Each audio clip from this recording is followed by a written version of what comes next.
എളുപ്പത്തിൽ തയ്യാറാക്കിയെടുക്കാം. വൈകുന്നേരം ചായയുടെ കൂടെയൊക്കെ കറുമുറ കഴിക്കാൻ വേണ്ടിയിട്ട് വളരെ സിമ്പിളായിട്ട് തയ്യാറാക്കിയെടുക്കാൻ വേണ്ടി പറ്റുന്ന നല്ലൊരു പലഹാരമാണ്. ഇത് കുറേ കാലം സ്റ്റോർ ചെയ്ത് വെക്കാനും പറ്റും. അതിനായിട്ട് ആദ്യം തന്നെ ഒരു ബൗളിലേക്ക് 1/4 കപ്പ് ഗോതമ്പ് പൊടി ചേർത്ത് കൊടുത്തിട്ടുണ്ട്. കൂടെ തന്നെ 1/4 കപ്പ് മൈദ കൂടെ ചേർത്ത് കൊടുത്തിട്ടുണ്ട്. മൈദ ചേർത്ത് കൊടുക്കണമെന്ന് നിർബന്ധമില്ല. നിങ്ങൾക്ക് 1/2 കപ്പ് ഗോതമ്പ് പൊടിയിൽ വേണമെങ്കിലും ഇത് തയ്യാറാക്കി എടുക്കാവുന്നതാണ്. ഇതിലേക്ക് ഏകദേശം 1/4 ടീസ്പൂണോളം ഉപ്പ് ചേർത്ത് കൊടുത്തിട്ടുണ്ട്. കൂടെ തന്നെ 1/2 ടീസ്പൂൺ ചില്ലി ഫ്ലേക്സ് ആണ് ചേർത്ത് കൊടുത്തിരിക്കുന്നത്. ചില്ലി ഫ്ലേക്സ് കയ്യിലില്ലാന്നുണ്ടെങ്കിൽ മുളക് പൊടി ചേർത്താലും മതിയാകും. ഇതിലേക്ക് 1/4 ടീസ്പൂൺ അയമോദകം കൂടെ ചേർക്കുന്നുണ്ട്. അയമോദകം ഇങ്ങനത്തെ സ്നാക്കിൽ ചേർക്കുമ്പോൾ നല്ല ടേസ്റ്റാണ്. ഇഷ്ടമുണ്ടെങ്കിൽ എന്തായാലും ചേർത്തോളൂ. ഇനി രുചി ഇഷ്ടമല്ലാന്നുണ്ടെങ്കിൽ ഒഴിവാക്കിയാലും കുഴപ്പമൊന്നുമില്ല. ഇത് കയ്യിലിട്ട് ഒന്ന് ചെറുതായിട്ട് ക്രഷ് ചെയ്തിട്ടാണ് ഇട്ട് കൊടുക്കുന്നത്. ഇനി ഇതിലേക്ക് 3 ടീസ്പൂൺ എണ്ണ കൂടെ ചേർത്ത് കൊടുക്കുന്നുണ്ട്. ഞാനിവിടെ റിഫൈൻഡ് ഓയിലാണ് ചേർത്ത് കൊടുത്തിരിക്കുന്നത്. 3 ടീസ്പൂണാണ് ചേർത്ത് കൊടുത്തിരിക്കുന്നത്. ഇതും കൂടെ ചേർത്ത് കൊടുത്ത് ആദ്യം കൈ ഉപയോഗിച്ച് നല്ല പോലെ തന്നെ ഒന്ന് മിക്സ് ചെയ്തെടുക്കാം. നമ്മൾ ചേർത്ത് കൊടുത്തിരിക്കുന്ന എണ്ണ എല്ലാ ഭാഗത്തേക്കും എത്തുന്ന രീതിക്ക് നല്ല പോലെ തന്നെ ഒന്ന് മിക്സ് ചെയ്തെടുക്കാൻ വേണ്ടിയിട്ട് ശ്രദ്ധിക്കുക. ഇപ്പോൾ ഇതിപ്പോൾ നന്നായിട്ട് തന്നെ മിക്സ് ചെയ്തെടുത്തിട്ടുണ്ട്. എണ്ണ എല്ലാ ഭാഗത്തേക്കും ഒരേപോലെ എത്തിക്കഴിഞ്ഞാൽ ഇതുപോലെ ഒന്ന് അമർത്തുമ്പോഴേക്കും ഒരു ചെറിയ ഉണ്ട പോലെ ആയി കിട്ടും. ആ ഒരു പാകത്തിനായി കിട്ടിയാൽ മതി. ഇനി ഇതിലേക്ക് വെള്ളം ചേർത്ത് നമുക്ക് കുഴച്ചെടുക്കാം. സാധാരണ വെള്ളമാണ് ഉപയോഗിച്ചിരിക്കുന്നത്. വെള്ളം കുറച്ച് കുറച്ചായിട്ട് ചേർത്ത് കൊടുക്കാൻ വേണ്ടിയിട്ട് ശ്രദ്ധിക്കുക. ഒരുപാട് സോഫ്റ്റ് ആയിട്ടുള്ള കൂട്ടല്ല തയ്യാറാക്കി എടുക്കേണ്ടത്. നമ്മൾ പൂരിക്കൊക്കെ തയ്യാറാക്കി എടുക്കുന്ന ആ ഒരു സെമി സോഫ്റ്റ് ആയിട്ടുള്ള കൂട്ട് വേണം തയ്യാറാക്കി എടുക്കാൻ വേണ്ടിയിട്ട്. അപ്പോൾ ഇതാ വെള്ളം കുറച്ച് കുറച്ചായി ചേർത്ത് ഞാനിവിടെ കുഴച്ചെടുത്തിട്ടുണ്ട്. ഇതുപോലെ കുഴഞ്ഞ് വന്നതിന് ശേഷം ഒരു 2 മിനിറ്റ് നേരം കൈയെടുക്കാതെ നന്നായിട്ട് തന്നെ ഒന്ന് നീഡ് ചെയ്തെടുക്കുക. ഇതിപ്പോൾ പാകത്തിന് റെഡി ആയിട്ടുണ്ട്. നോക്കൂ, നല്ല സെമി സോഫ്റ്റ് ആയിട്ടുള്ള കൂട്ടാണിത്. ഒരുപാട് സോഫ്റ്റ് ആയിട്ടല്ല ഇരിക്കുന്നത്. ഇതൊരു 15 മിനിറ്റ് നേരത്തേക്ക് റെസ്റ്റ് ചെയ്യാൻ വേണ്ടി വയ്ക്കാം. ഇത് കുഴച്ചെടുക്കാനായിട്ട് 1/2 കപ്പ് വെള്ളം എടുത്തിരുന്നു. അതിൽ ഏകദേശം 1.5 ടേബിൾ സ്പൂണോളൊക്കെ വെള്ളം ബാക്കിയായിട്ട് വന്നിട്ടുണ്ട്. ഇനി ഇത് ലെയർ ചെയ്തെടുക്കുന്നുണ്ട്. അതിനായിട്ട് ഒരു പാത്രത്തിലേക്ക് 2 ടേബിൾ സ്പൂൺ നെയ്യാണ് ചേർത്ത് കൊടുത്തിരിക്കുന്നത്. ഇനി ഇതിലേക്ക് 1 ടേബിൾ സ്പൂൺ ഗോതമ്പ് പൊടി ചേർത്ത് ആദ്യം മിക്സ് ചെയ്തെടുക്കാം. മിക്സ് ചെയ്തെടുത്തതിന് ശേഷം വീണ്ടും 1 ടേബിൾ സ്പൂൺ ഗോതമ്പ് പൊടി കൂടെ ചേർത്തിട്ടുണ്ട്. 2 ടേബിൾ സ്പൂൺ നെയ്ക്ക് 2 ടേബിൾ സ്പൂൺ ഗോതമ്പ് പൊടിയായിരിക്കും ആവശ്യമായിട്ട് വരിക. ഗോതമ്പ് പൊടിയോ മൈദയോ അല്ലാന്നുണ്ടെങ്കിൽ കോൺഫ്ലോർ വേണമെങ്കിലും ഉപയോഗിക്കാവുന്നതാണ്. ഈ ഒരു രീതിക്ക് പേസ്റ്റ് ഇവിടെ റെഡിയാക്കി എടുത്തിട്ടുണ്ട്. ഇത് ലെയർ ചെയ്തെടുക്കാൻ വേണ്ടിയിട്ടാണ്.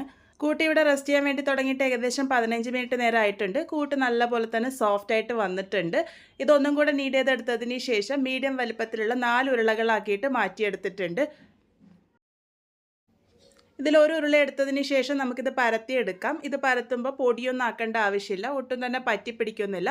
പരത്താൻ വേണ്ടിയിട്ട് ഒരല്പം ബുദ്ധിമുട്ടുണ്ടാകും. കാരണം നമ്മൾ സെമി സോഫ്റ്റ് ആയിട്ടുള്ള കൂട്ടാണ് തയ്യാറാക്കി എടുത്തിരിക്കുന്നത്. അപ്പോൾ ഈ ഒരു കനത്തിൽ ആദ്യം ഒന്ന് പരത്തിയെടുത്തിട്ടുണ്ട്. അതിനുശേഷം ഇതിൻ്റെ മുകളിലേക്കായിട്ട് നമ്മൾ തയ്യാറാക്കി വെച്ചിരിക്കുന്ന നെയ്യും ഗോതമ്പ് പൊടിൻ്റെ ആ ഒരു മിക്സ് നല്ല പോലെ തന്നെ ഒന്ന് സ്പ്രെഡ് ചെയ്ത് കൊടുക്കുക. എല്ലാ ഭാഗത്തേക്ക് എത്തുന്ന രീതിക്ക് ഇതുപോലെ സ്പ്രെഡ് ചെയ്ത് കൊടുത്തിട്ടുണ്ട്. ഒരുപാട് ഓവറായിട്ട് ചെയ്യേണ്ട ആവശ്യമില്ല. ഒന്ന് ലെയർ ചെയ്തെടുക്കാൻ മാത്രമേ ചെയ്യുന്നുള്ളൂ. ഇതുപോലെ ഒന്ന് ചെയ്തെടുത്തതിന് ശേഷം നടുവിൽ നിന്നും ഒരു കത്തി ഉപയോഗിച്ചൊന്ന് വരഞ്ഞു കൊടുക്കാം. അതിനുശേഷം ടൈറ്റായിട്ട് ഒന്ന് റോൾ ചെയ്ത് കൊടുക്കാം.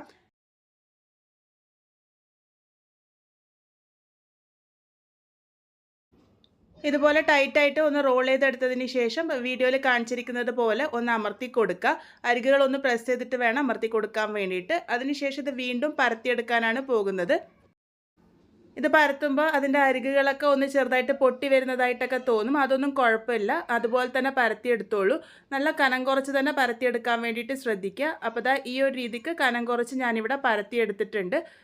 ഈ ഒരു കനത്തിലാണ് പരത്തിയെടുത്തിരിക്കുന്നത്. ഒരുപാട് കനം കൂട്ടരുത്. കനം കൂട്ടിക്കഴിഞ്ഞാൽ ഉള്ളോളം വെന്ത് കിട്ടാൻ വേണ്ടിയിട്ട് നല്ല സമയമെടുക്കും.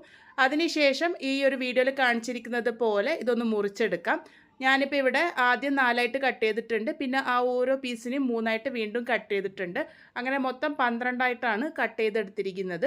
അതിനുശേഷം അതിൻ്റെ നടുഭാഗത്തേക്കായിട്ട് കുറച്ച് വെള്ളം ഒന്നാക്കി കൊടുക്കുക. ആ ഒന്ന് റോൾ ചെയ്തെടുക്കുമ്പോൾ പറ്റിപ്പിടിച്ച് നിൽക്കാൻ വേണ്ടിയിട്ടാണ്.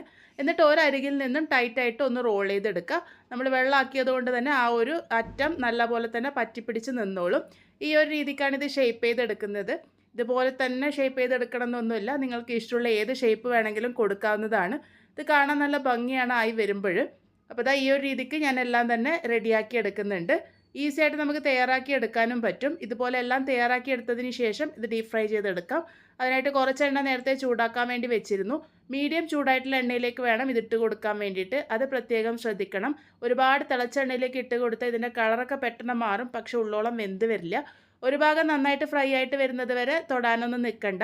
ഇട്ട് കൊടുത്തതിന് ശേഷം ലോ ഫ്ലെയിമിലാക്കി വെച്ചോളൂ. ആ ഒരു ഭാഗം നന്നായിട്ട് ഫ്രൈ ആയിട്ട് വരുന്നത് വരെ വെയിറ്റ് ചെയ്യുക. അതിനുശേഷം മാത്രം തിരിച്ചും മറിച്ചൊക്കെ ഇട്ട് നന്നായിട്ട് ഫ്രൈ ചെയ്തെടുക്കുക. കുറച്ച് ഫ്രൈ ആയിട്ട് വരുമ്പോൾ നമുക്ക് ലോ ടു മീഡിയത്തിലേക്ക് മാറ്റാവുന്നതാണ്. അതിനുശേഷം ഇതുപോലെ നല്ല ഗോൾഡൻ ബ്രൗൺ കളർ ആകുന്നത് വരെ വേണം ഫ്രൈ ചെയ്തെടുക്കാൻ വേണ്ടിയിട്ട്. ഇതിപ്പോൾ പാകത്തിന് റെഡി ആയിട്ടുണ്ട്. നല്ല ക്രിസ്പി ആയിട്ട് തന്നെയാണ് ഇരിക്കുന്നത്. ഇതിൻ്റെ ചൂടാറി വരുമ്പോൾ ഒന്നും കൂടെ ക്രിസ്പി ആയിട്ട് കിട്ടും.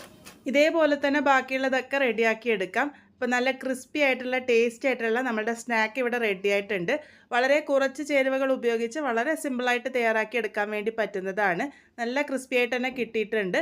അതുപോലെ തന്നെ ഇത് നല്ല എയർ ടൈറ്റ് ആയിട്ടുള്ള പാത്രത്തിൽ സ്റ്റോർ ചെയ്യുകയാണെങ്കിൽ കുറേ കാലം കേടാകാതെ ഇരിക്കും. എന്തായാലും ട്രൈ ചെയ്ത് ഫീഡ്ബാക്സ് ഒക്കെ പറയാൻ മറക്കരുത്. വീണ്ടും ഒരു നല്ല റെസിപ്പിയുമായി കാണാം.